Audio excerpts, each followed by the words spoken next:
Welcome back to another episode of 40 Facts About the 40K Universe. I am your host, Gershwan, and you are watching One Mind Syndicate. Today we continue talking about demon worlds as we get into the planets that are not fully controlled by Chaos or the Immaterium. They are in between real space and the Immaterium, often on a warp rift or some storm. If you're new to the channel, subscribe. We post Warhammer 40K content every single day, and if you enjoy our content, thank our patrons on Patreon. If you want to support, the link is in the description. But with that said, let's get into 40 facts on these special demon worlds. Demon worlds were once planets created and ruled by the processes and laws of nature, yet through some cataclysmic incursion, they are now claimed by the warp, forming permanent islands of the Immaterium in the midst of real space. But not all demon worlds are completely absorbed by the raw powers of the Immaterium. Some planets hang trapped in the eerie flickering glow of a warp storm.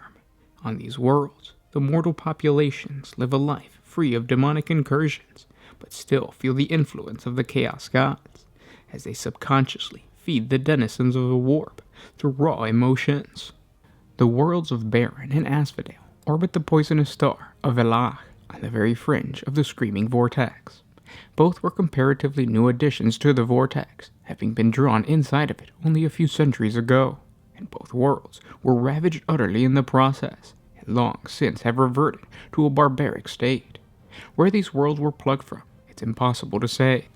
The current inhabitants of Berin and Asphodel certainly keep no records of the time before they arrived in the Screaming Vortex. Two xenospecies have risen to complete dominance on the planets. Innumerable clans of feral orcs infest Berin, and countless Kroot Seps have overrun Asphodel. Primitive warfare is endemic in both planets, and the inhabitants' energies are normally fully absorbed in fighting other clans or Seps in vicious battles for survival. Most of Asphodel is a dim swamp, overgrown by scum-sucking Nindian trees, trailing long beards of burnt moss. Throughout this noisome environment, Kroot warriors stalk their foes, laying traps and setting ambushes. The tribes live a nomadic existence, weaving temporary villages in the treetops as they move from place to place.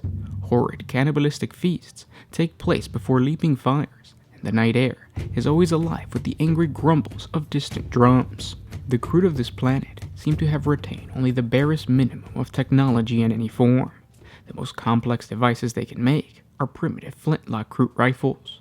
The swamps of Asphodel are rife with Krootoxes, Kroot hounds, and other much stranger divergent branches of Kroot evolution. It seems likely that the surviving Kroot are gradually devolving into a completely animalistic state, and in the long term, the last remnants of their limited civilization could disappear from the planet completely. Only in the mountains of Lun do the Kroot Master Shapers still retain the full memory of their craft.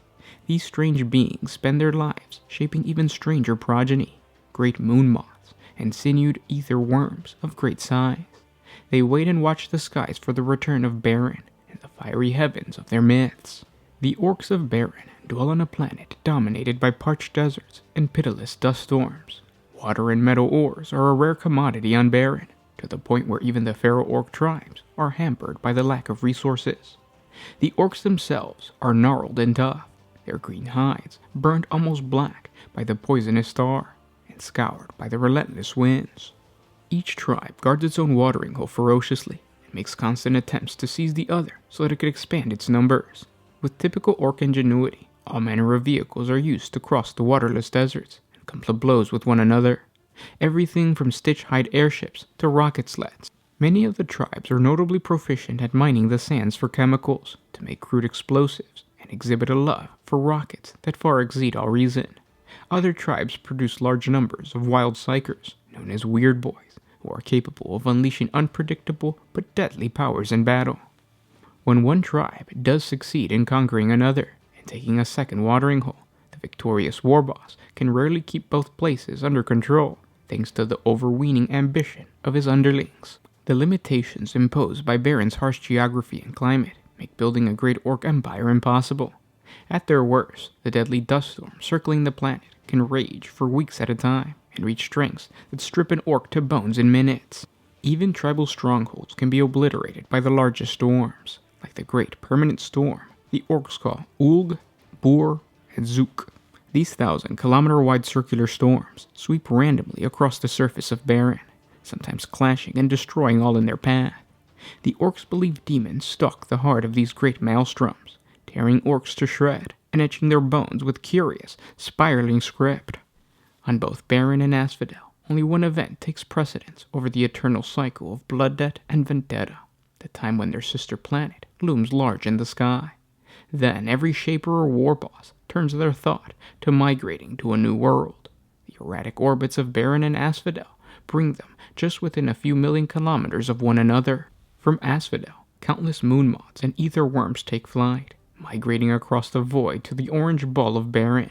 Heavily adapted Kroot cling to their backs for the crossing, surviving the passage by burrowing into their flesh to suckle like giant ticks. From Berin, swarms of rockets blast skyward towards the gray circle of Asphodel in reply, and huge rocks tear free from the desert sands, propelled aloft by the psychic force of gangs of chanting weird boys to carry mobs of orc warriors into battle. The two streams of invaders meet and intermingle, the ferociousness of both sides often driving them to do battle in the empty fastness between their worlds.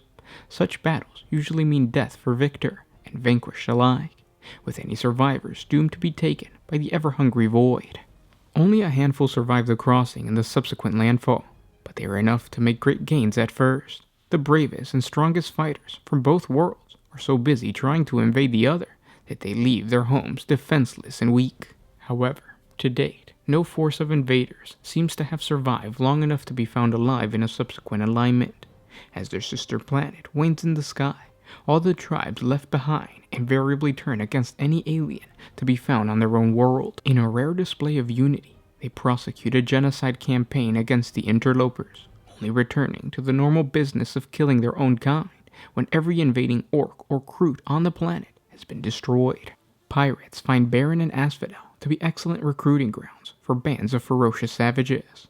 The cult of traveling to the stars is so firmly embedded in both the Kroot and the orcs that they willingly serve anyone with a starship, crowning a captain of any passing tramp vessel as a king, emperor, or god.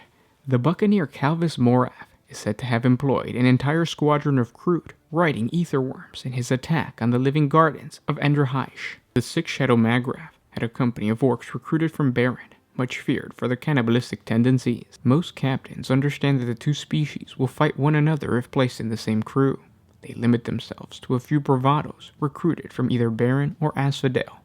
They make excellent first mates and boarding party leaders, with exceptional hand-to-hand combat skills, in a sense honed to perfection by a life on their deadly homeworld. However, dealing with natives is not entirely without its risks. A few ships have found themselves overrun by overenthusiastic orcs from Berin and promptly crashed into the surface of their worlds with disastrous results. The Kroots of Asphodel can be apt to assail passing vessels and try to force their way aboard to demand passage from their unwilling hosts. Miles away, trapped in a similar purgatory of space within the screaming vortex, lies the demon world, known as the Withering World. From orbit, the Withering World appears as a dirt-brown orb, its surface in a constant subtle motion. The planet is seemingly composed of huge continent-sized tendrils of worm-like flesh, perpetually slithering by small degrees in bewildering patterns that have driven many strong men to madness. There are no certain records of what may lie beneath the ever-squirming layers of the planet's surface, but there are dozens of theories that either describe the Withering World as a birthplace of an ancient, malevolent god, or the backgrounds of an apocalyptic battle, and that the planet itself is a long-forgotten weapon from that conflict. Regardless of these speculations, the Withering Worlds have somehow become home to a number of scattered, feral human tribes, eking out a primitive existence amongst the tendril ridges and flesh mountains.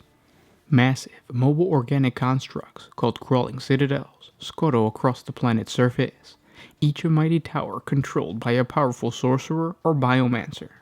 These sorcerer kings sometimes approach wanderers and warbands with offers of safe passage across the treacherous worm wastes in return for technology or secret knowledge. The Withering World is home to 4 small moons in its orbit, each verdant with primitive plants and animal life form. Although these moons are uninhabited, each is claimed by one of the sorcerer kings as his private reserve, and there are many stories amongst the tribes that the moons are home to the souls of the damned, and the source of the Sorcerer King's power.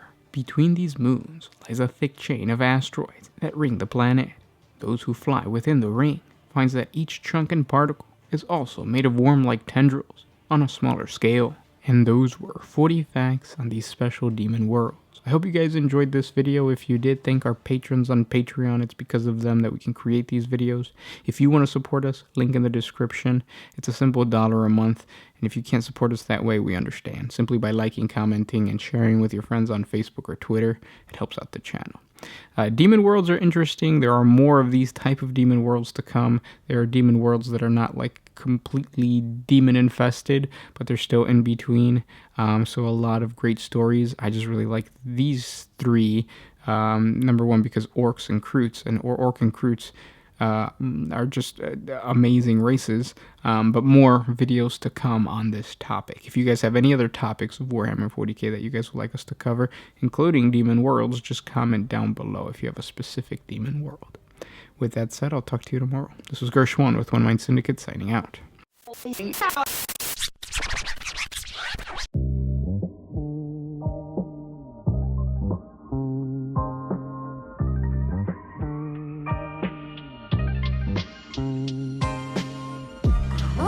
used to put my freedom first in any situation.